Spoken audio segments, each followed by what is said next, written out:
బావుండగా కాకికి కర్మకాండలకు సంబంధమేంటి? పిండాన్ని కాకులకు పెట్టడం అనాదిగా వస్తున్న ఆచారం. మూడో రోజు నుంచి మొదలు 10 రోజుల వరకు కాకులకు పిండాన్ని పెడతారు. చనిపోయిన వారి ఆత్మలు కాకుల రూపంలో వస్తాయని హిందువుల విశ్వాసం. అందుకే వారిని తలుచుకుని కాకులకు పిండాలు పెట్టడం సాంప్రదాయంగా వస్తుంది. అట్టి పిండాలను కాకులు తింటే పెద్దలు సంతృప్తిగా ఉన్నారని నమ్ముతారు. మనిషి జీవితంతో ముడిపడి ఉన్న ఇలాంటి కాకులు తంతే అరిష్టమని మరికొందరు భావిస్తారు. అలాగే ఇంటిపై వాలి అరిస్తే చుట్టాలొస్తారని కొందరు విశ్వసిస్తారు. ఏది ఏమైనా కాకులకు మనుషులకు అవినాభావ సంబంధం మాత్రం ఉందని మనమందరం నమ్మి తీరాలి. అయితే అలాంటి కాకులు మనుషులపై దాడి చేస్తాయా? ఇదే తరహా ఘటన తాజాగా రాజన్న సిరిసిల్లాలో చోటు చేసుకుంది.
కట్టమైసమ్మ ఆలయం వద్ద ఉన్న వేప చెట్టుపై కాకులు విచిత్రంగా ప్రవర్తిస్తున్నాయి.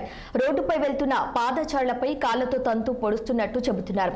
ముఖ్యంగా మగవాళ్లపై దాడికి దిగుతున్నాయి. కాళ్లతో తంతు, ముక్కుతో పొడుస్తూ వింతగా ప్రవర్తిస్తున్నాయి. దీంతో స్థానికులు బెంబేలెత్తిపోతున్నారు. ఎటువైపు నుంచి వచ్చి దాడి చేస్తాయో అని భయాందోళన వ్యక్తం చేస్తున్నారు. అయితే ఈ కాకుల గుంపు కూడా ఇలానే దాడి చేస్తున్నాయా లేదా ఒకటే కాకి విరుచుకుపడుతోందా అనే దానిపై ఆసక్తి నెలకొంది.